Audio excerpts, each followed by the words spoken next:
Before we do that, I gotta tell y'all who I am, because some of y'all know and some of y'all don't. My name is Rodney Stone, but I'm professionally known as Rodney C. I'm one half of the original Double Trouble. I was featured in the first hip-hop, breakdance, and graffiti movie ever created, and it's called Wild Style. It's considered the Bible of rap, opening doors for all the movies and things going on today. In addition to that, I'm 1/5 member of the Funky Four, plus one more, and the Funky Four plus one. We were the very first hip-hop group from the Bronx to get a legitimate record deal. We were the very first hip-hop group with a female. Her name is Sha Rock, and she is the first female of hip-hop. And we were the very first hip-hop group to do national television. We did Saturday Night Live with Deborah Harry on Valentine's Day, 1981. And that's just a little bit about me. History.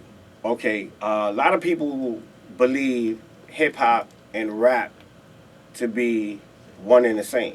And they're not. But actually they're not. Hip-hop is a culture. It's a lifestyle. There are 6 elements that make up the hip-hop culture. The first element being graffiti. The second element being DJing. The third one is MCing, which what I do. The fourth is b-boying. The fifth is beatboxing. And the sixth element is knowledge of the culture. Most people don't have knowledge of the culture, and they believe that they're actually doing hip-hop, but they're really not. Okay, in addition to that, hip-hop is also an era, right? And most people don't know that era. And that era is from 73 to 78, right? And from 73 to 78, that's the actual hip-hop era.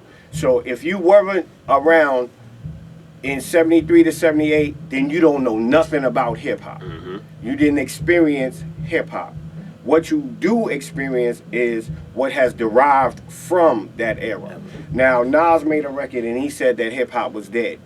And most people who hear that record don't agree. But he's right. The era of hip-hop is dead. It'll never come back again. 79 marks the beginning of the rap industry, and there were 7 records that were actually released in 79. Hip-hop on wax. And my group was one of the 7.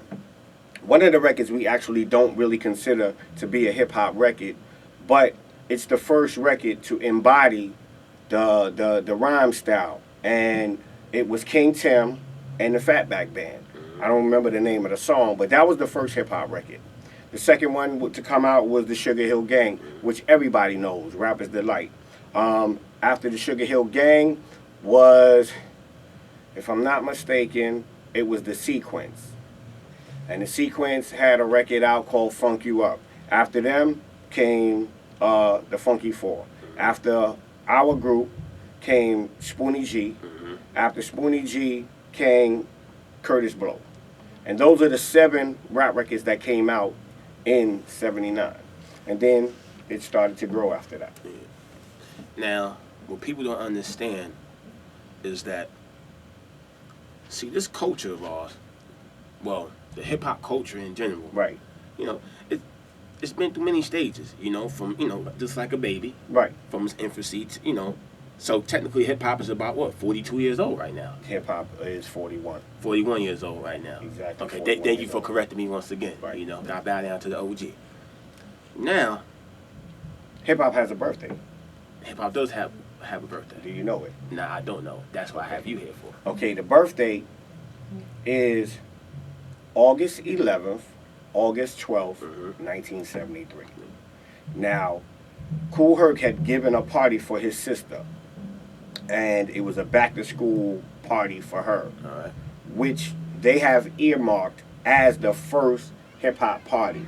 Now, mind you, there were hip-hop parties before that, right? But this party was significant, so they earmarked that party as the actual birthday of hip-hop. So we celebrate the birth of hip-hop on August 11th, August 12th. It was at 1520 Cedric Avenue? Right, and that's where exactly And where so the party was. It's 1520 Cedric Avenue. A lot of people get mixed up. A lot of people think that, hip-hop started in Cedric and Cedar. No, well, actually, it started on Sedgwick Avenue. Cedric Avenue, period. Right, so Okay. because that party was given there, Cedric and Cedar is actually a clothing line that came up. We had Cedar Park, and you had Cedric Park. So that's how they came up with that. Cedar and Cedric. Cool. Cedric and Cedar. Cool. I was like to performing on Saturday Night Live. A lot of people, that's like a once in a lifetime thing. Artists, period. I don't care if you're a rapper, what genre you in. Not a lot of people get a chance to perform on Saturday Night Live. Right. Well, you know what? To be honest with you, I was so young that we really didn't understand what the significance of being, first of all, the first hip hop group to perform on national TV. Period. You know what I mean? It's just recently come, like kind of hit me as to what it actually meant. But then, it was just something else. You know what I mean? Hip hop is slowly growing and opportunities are slowly happening. And fortunately for my group, we were first to get some of those opportunities. Unfortunately, we didn't stay together long enough to capitalize on the industry, and it kind of came and went quick, fast, and in a hurry. So out of that, became Double Trouble with you and KK. So how did that come about? Well, we did Saturday Night Live with Blondie from the infamous punk rock group Deborah Harry from Blondie. And we were her musical guest. And she was introduced to hip-hop through Fab Five Freddy. Fab Five Freddy, as we all know, had ended up doing the MTV raps and all of that. But all of that came out of getting us on Saturday Night Live. Okay, what ends up happening is we were teenagers, and we're like 15, 16, 17. And we're on the Saturday Night Live stage. I'll never forget it. Deborah Harry walks up to us and says, "Hey guys, how y'all doing?" So, we was playing tag and throwing stuff at each other and whatever. So we stopped and said, "Well, yeah, we're all right, So she says, "Let me ask y'all a question." So we kind of huddled up to hear what she wanted to ask. And the question was, "How was Sugar Hill treating you?" And we all looked at each other like to see who would answer her. And nobody said nothing. So she says, "Oh, I understand."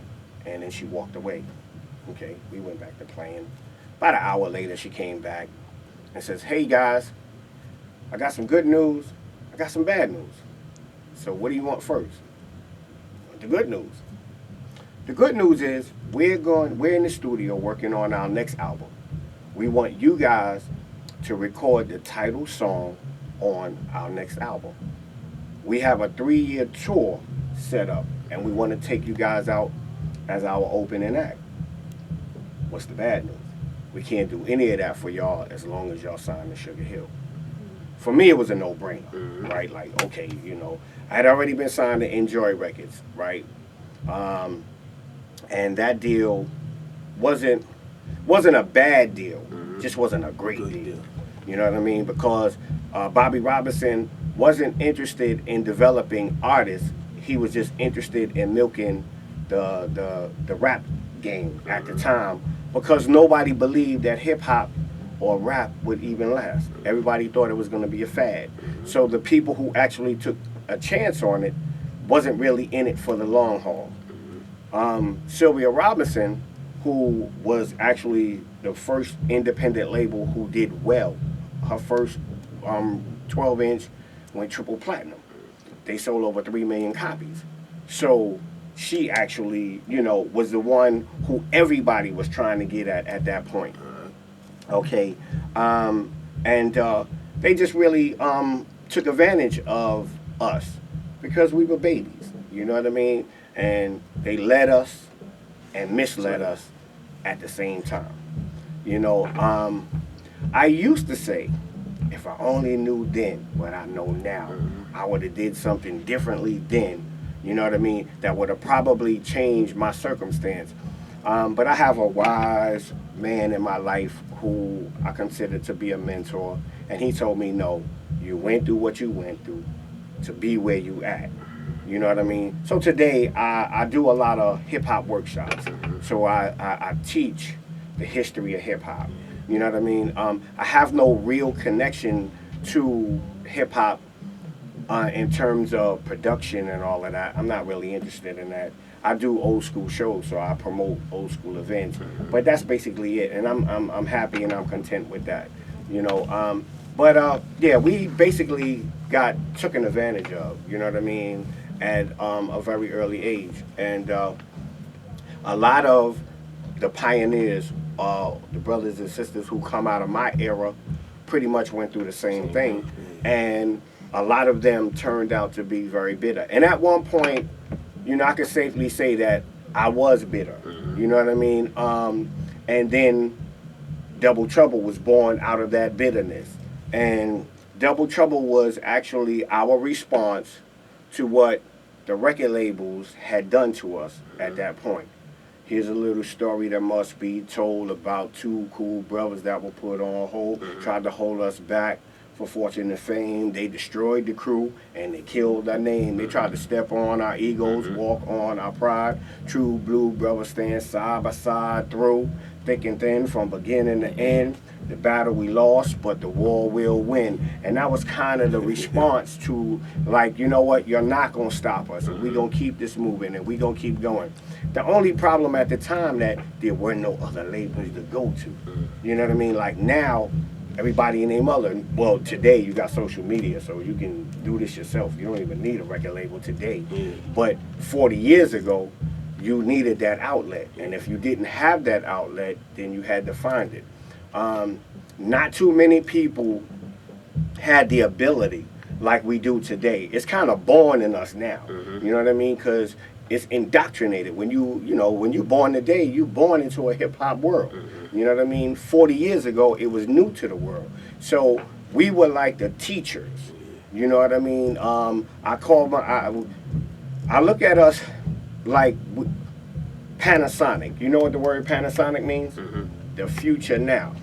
And we were just ahead of our time.